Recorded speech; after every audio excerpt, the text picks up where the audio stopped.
Bonjour, merci de nous suivre sur notre chaîne Science au rendez-vous. Aujourd'hui, nous allons continuer avec vous sur la leçon Généralité sur le mouvement. C'est une leçon qui se fait en classe de seconde S. Nous avons déjà fait deux séances, deux vidéos là-dessus. Et là, nous allons continuer sur étude de mouvement.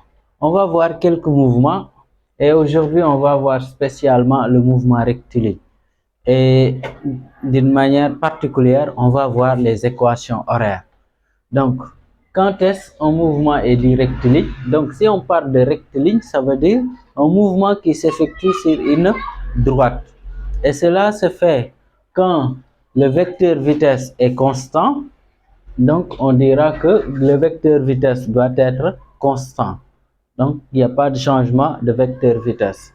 Et la vitesse aussi est constante. Dans ce cas, on dit que tout simplement, le mouvement est rectiligne. Là, maintenant, ce qui va nous intéresser le plus, c'est en fait les équations horaires dans cette séquence-là.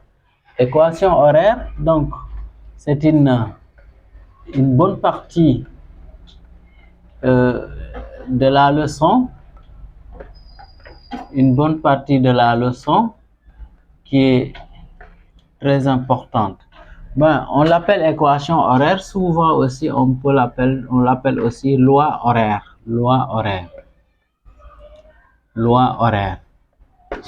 Maintenant, là, équation horaire, c'est très simple. Nous allons partir d'abord de l'expression de la vitesse. de l'expression de la vitesse. On sait que la vitesse, on peut dire, disons, la vitesse, si nous avons un point, disons, la vitesse qui part, disons, ici la vitesse d'un mobile donné, on peut dire c'est M0, M sur delta T. En général, c'est l'expression qu'on donne à la vitesse. Maintenant, cette expression, nous allons maintenant essayer de l'exprimer autrement. Et si on le fait, donc là, si par exemple, nous sommes dans un repère, par exemple, M est dans une position. Les coordonnées de M, on peut les considérer comme X et T, et X et P, M0, les coordonnées de X0 et T.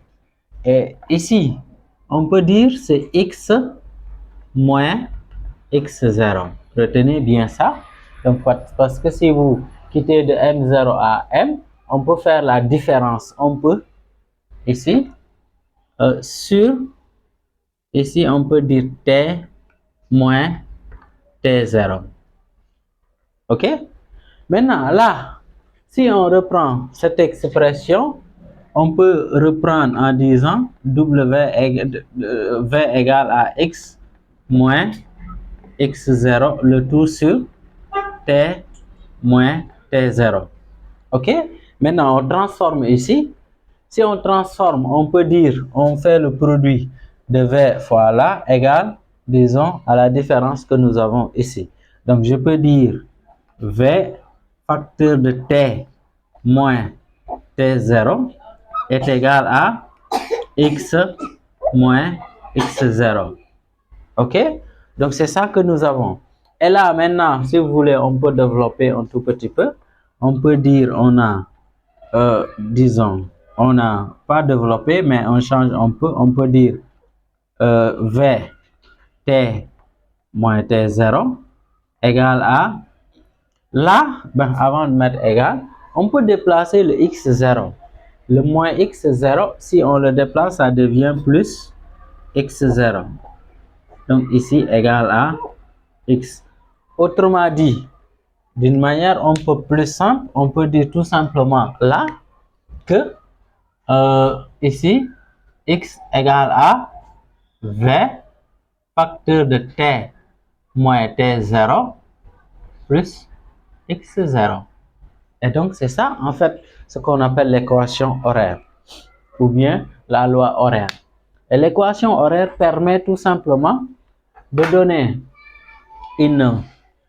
en fait une position, disons, donner une caractéristique par rapport à la vitesse et disons, au temps effectué. Et là, x0, c'est la position à l'état initial. Donc, x0, on peut dire ici, x0, position du mobile. Ben, on peut dire, ok, si vous voulez, du mobile à l'état, du mobile à l'état initial. Je pense que c'est compréhensible, à l'état initial.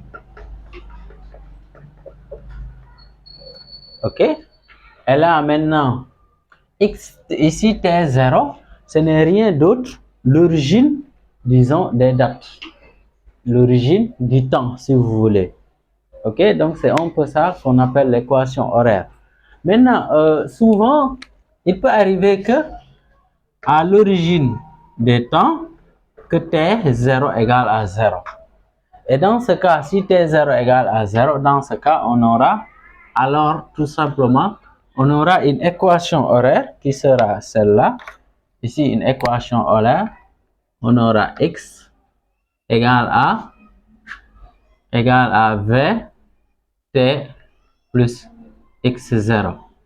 Et il peut arriver aussi que la position initiale, disons à l'état initial, la position du mobile à l'état initial est à 0 mètre. Donc, dans ce cas, si, je peux dire si t0 égale à 0 et x0 égale à 0, donc tout simplement, on a ceci, on a l'équation, disons, horaire qui est égale ici, x égale à vt tout simplement. Donc, c'est des cas qui arrivent. Donc, on va donner un exercice d'application qui nous permettra un peu de comprendre ce que nous venons de faire. Mais si on comprend d'une manière vraiment approfondie l'équation, je pense que ça peut nous permettre de traiter n'importe quel exercice.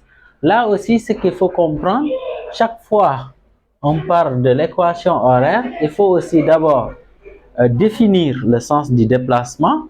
Et en général, si le sens positif est, disons, si le mobile va dans le sens positif, dans ce cas, on aura une équation horaire de ce cas-là. Mais il peut arriver que le mobile se déplace à un sens contraire du sens positif considéré. Et dans ce cas, on aura un peu moins.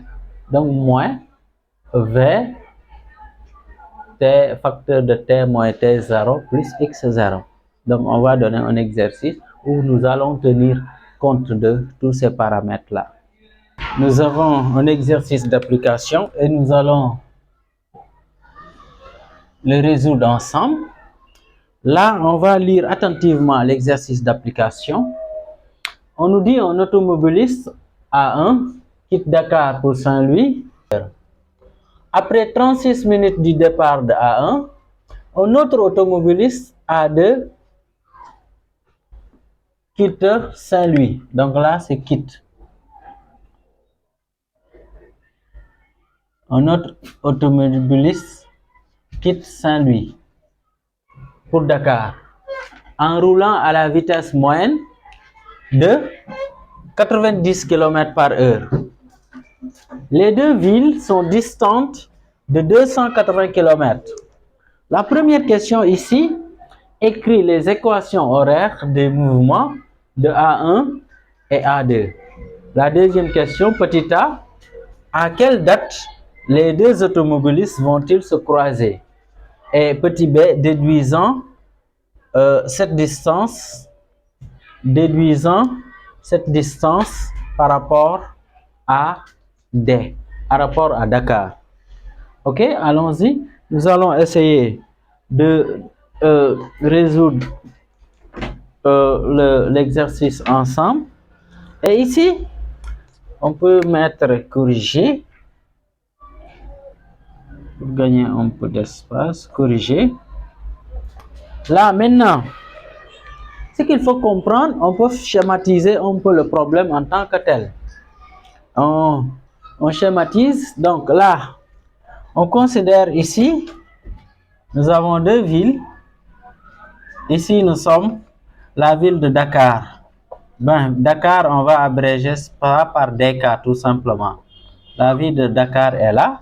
La ville de Saint-Louis, donc on abrège ça par SL. Ici aussi, on va prendre un sens. Tout à l'heure, je vous ai dit que chaque fois si on fait étude, disons, d'un mouvement donné, il faut donner un sens positif. Ici, on considère là comme le sens positif. Le sens positif, c'est de Dakar à Saint-Louis. Et il faut prendre aussi, il y a ce qu'on appelle origine des dates, il y a ce qu'on appelle origine des espaces. Donc, origine des dates, on va prendre Dakar comme origine. Disons, on va prendre origine des espaces Dakar, origine des dates T0 égale à 0. OK? Donc, on peut mettre ça. Donc, origine. Donc là, on peut dire origine des dates. Origine des dates, on va dire tout simplement T0 égale à 0 si nous sommes à la position de Dakar. OK? Origine maintenant des espaces. Origine des espaces. Donc, c'est-à-dire, on va commencer à se repérer à partir de où? Origine des espaces, on va prendre Dakar, tout simplement.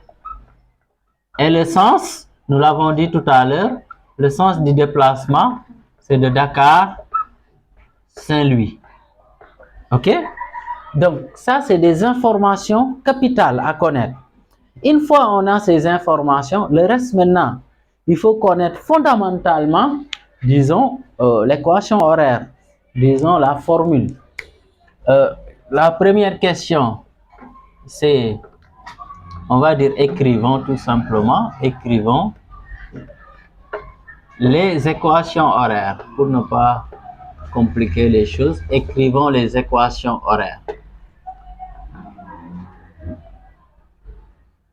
OK? Et là, on va prendre l'automobile A1, l'automobiliste A1. Là, on peut donner d'abord la formule pour l'équation. On peut dire ici l'équation d'une manière globale, l'équation horaire, c'est V, ici T moins T0 plus X0. Donc, c'est ça d'une manière globale, la formule de l'équation horaire. Maintenant, dans un cas particulier ici, on peut appeler ça XA1 égale V, certainement VA1, OK? Donc, ici, T moins T0 plus X0. Dans notre cas, tout à l'heure, on a dit origine des espaces Dakar. Donc, ça veut dire si on démarre à partir de Dakar et origine des espaces c'est Dakar, ça veut dire tout simplement X0 égale à 0. C'est ce que ça veut dire. On a dit aussi origine des dates, c'est à la date de départ à Dakar. Donc, dans ce cas aussi, T0 égale à 0. C'est important. Maintenant, la vitesse de A1, on nous a donné ça dans l'énoncé. Mais la vitesse ici, c'est donné en km par heure. Donc, nous avons 72 km par heure. On peut convertir ça en mètres par seconde. Maintenant, là, souvent, je donne une formule très simple. Donc, 72 km par heure, on peut l'écrire comme ça.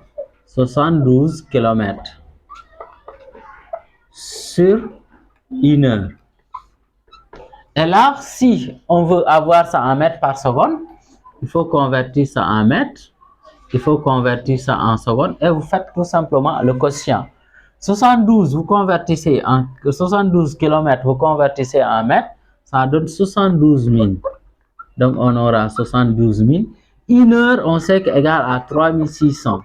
On fait maintenant le rapport et on trouve tout simplement V, disons, VA1 égale à 20 mètres par seconde ou bien 20 mètres seconde moins 1. OK? Donc, c'est ça. Sinon, maintenant, ce qui est souvent utilisé, donc là, on peut si vous voulez passer de kilomètres par heure en mètres par seconde, on peut diviser tout simplement par 3,6. Donc, on divise par 3,6. Mais cette méthode aussi, c'est bien de la connaître. Pourquoi? Parce que supposons, si on vous avait dit ici, par exemple, supposons, on vous donne en décamètres par heure, supposons. Donc, si on applique cette méthode-là, donc ça veut dire on va convertir les décamètres en mètres, les heures en secondes, et vous faites un peu le rapport. Et donc, si c'était aussi ici en minutes, on convertit en secondes. Dans tous les cas, on pourra trouver. Mais si c'est kilomètres par heure et vous voulez aller en mètres par seconde, on divise tout simplement par 3,6. Sinon, on peut appliquer un peu ce principe-là. OK? Donc, ben, on peut profiter aussi pour l'autre. On avait pour A2 aussi la vitesse de A2. Pour ne pas faire. La vitesse de A2, on avait 90 km par heure. Et là aussi, on peut faire la même chose. On prend 90, on divise par 3,6, ça donne tout simplement 25 mètres par seconde. OK, donc on a les deux vitesses. Donc on revient pour l'équation horaire de A1. L'équation horaire de A1, comme tout à l'heure, on a dit T0 est égal à 0, ça veut dire ici, l'équation horaire, ici on aura tout simplement X A1 égale à V A1 fois T, parce que T1, T0 c'est nul, X0 aussi est nul. Donc ce qui nous donne quoi? Finalement, on peut dire l'équation X A1, on peut dire égale tout simplement 20T. Et donc c'est ça l'équation de AT1. C'est-à-dire l'automobiliste A1 qui roule à la vitesse de 72 km par heure, si on fait l'équation horaire, donc c'est tout simplement 20T. Maintenant, on va faire la même chose pour A2. Là, on détermine la deuxième équation horaire, c'est-à-dire l'équation horaire du mouvement de l'automobiliste A2. Pour rappel, nous avons l'équation horaire du mouvement de l'automobiliste A1. Là, on va rappeler d'abord la formule. Ici, on va dire ici, nous avons V, facteur de T moins T0 plus X0. X0, c'est la position à l'origine des espaces. L'origine des espaces, nous avions déjà défini, c'est à Dakar. Et ici, l'automobiliste A2 prend départ à Saint-Louis. Et entre Dakar et Saint-Louis, c'est 280 km. Donc, ça veut dire tout simplement X0 égale à 280 km. Et là, on peut convertir ça en mètres. Ça nous donne 280 000 mètres. OK? Maintenant, T0 aussi. On nous dit que le véhicule, disons l'automobiliste A2 prend départ après 36 minutes du départ de A1. Donc, ça veut dire quoi? T0 ici est égal à 36 minutes. Et 36 minutes, on va convertir en secondes. Ça donne 2160 secondes. Autre chose aussi qu'il faut savoir ici, on avait tout à l'heure défini le sens du mouvement, le sens positif. Donc, on a quitté Dakar pour Saint-Louis. C'est ça le sens positif. Et l'autre automobiliste, maintenant A2, quitte Saint-Louis pour aller à Dakar. Donc, dans le sens opposé. Et cela veut dire quoi? Ici, on aura un moins. Et si maintenant nous remplaçons ces informations-là, qu'est-ce que nous avons finalement? On a X ici A2, c'est-à-dire l'équation horaire. La vitesse, on avait 25, moins 25. Ici, facteur, on peut dire T, moins 2160. Donc, plus 280 000. OK? Le reste maintenant, c'est juste développer. Si on développe, qu'est-ce que ça nous donne? Ici, on aura moins 25 T. Moins fois moins, ça donne plus 54 000 plus 280 000. OK? Et là, maintenant, on peut faire la somme. On prend la calculatrice, on fait la somme de 54 000 plus 280 000. Donc, ça donne 334 000. Et là, on peut dire on a XA2 ici égale ici moins 25T plus 334 000. Et donc, c'est ça l'équation horaire du mouvement de l'automobiliste A2. Et là, on peut l'encadrer. Vous voyez? Donc, ici, c'est ça l'équation de l'automobiliste A2. Pour la deuxième question, ici, on nous dit à quelle date les deux automobilistes vont-ils se croiser? C'est le petit A. Et le petit B, on nous dit déduisant cette distance par rapport à Dakar. Et là, la date de croisement. Ici, nous avons, on rappelle pour les équations horaires. Nous avons l'équation horaire ici du mouvement de l'automobile 1, c'est 20T. Pour le mouvement de l'automobiliste 2, c'est moins 25T plus 334 000. Et les deux automobilistes se croisent à une position où on aura à la même position. Donc, si deux véhicules se croisent, ça veut dire nous sommes à la même position. Cela veut dire tout simplement, et les équations horaires définissent en fait les positions. Donc, les voitures se croisent ou bien les automobilistes se croisent quand l'équation horaire de l'automobile 1 est égale à l'équation horaire de l'automobile 2, de l'automobiliste 2. OK? Là, on peut dire, on peut ici, A1, A désigne ici l'automobiliste A1 et A2 se croisent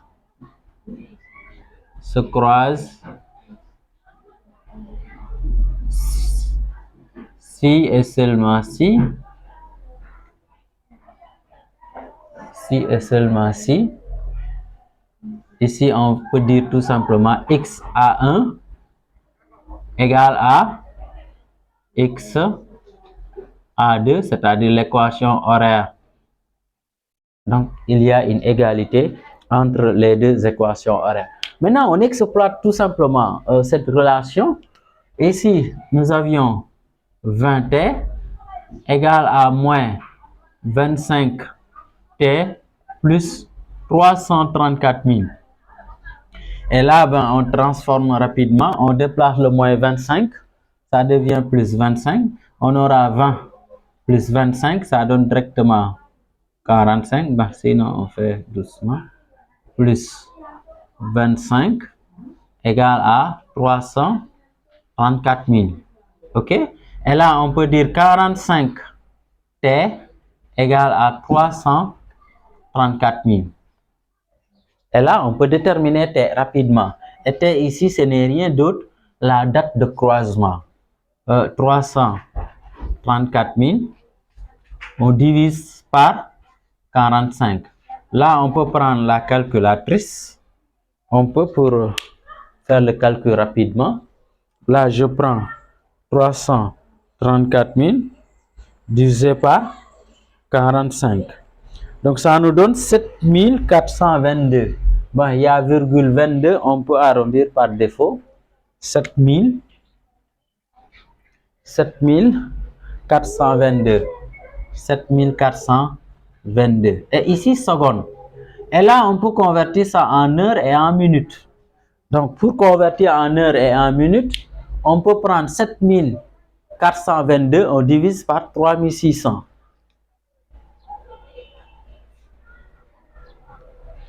On divise par 3600 Pourquoi? Parce que 1 heure égale 3600 secondes. Ça nous donne 2 heures. Donc ici, on peut dire soit, ici, on peut dire soit 2 heures. Ici maintenant, 2 heures, on convertit le reste en. Donc, on a 2,06. Donc, ça veut dire on va prendre 2 heures, les 0,06 maintenant, on multiplie par 60 pour convertir ça en minutes. Donc, ça donne, disons, environ 3 minutes. Donc, c'est ça. Donc, on peut dire les deux véhicules se croisent après 2 heures 3 minutes. Donc, après 2 heures 3 minutes, après leur départ, donc les véhicules vont se croiser. Pour le petit b, donc on nous demande de déduire la distance de croisement par rapport à Dakar. Et pour rappel, donc la date de croisement, c'était ça en secondes. Et là, maintenant, il faut reprendre tout simplement l'équation. Donc, l'équation de A1 qui a quitté Dakar, c'était égal à 20T. Et là, si on reprend la même position, il faut juste remplacer T par sa valeur ici. On aura maintenant là T ici fois 7422. Et là, on prend la calculatrice, on calcule qu'est-ce que ça va nous donner. Ici, j'ai 20 fois 7422. Donc, ça me donne, donc ici, ça me donne ici, je peux dire,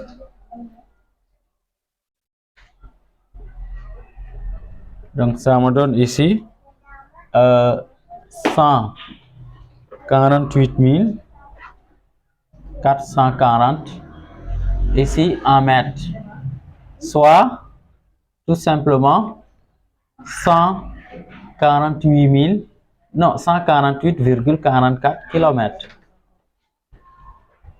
Donc on peut dire le croisement a lieu à 148,44 km de Dakar. Donc c'est ce que ça veut dire. Merci, c'était ça qu'on voulait partager avec vous.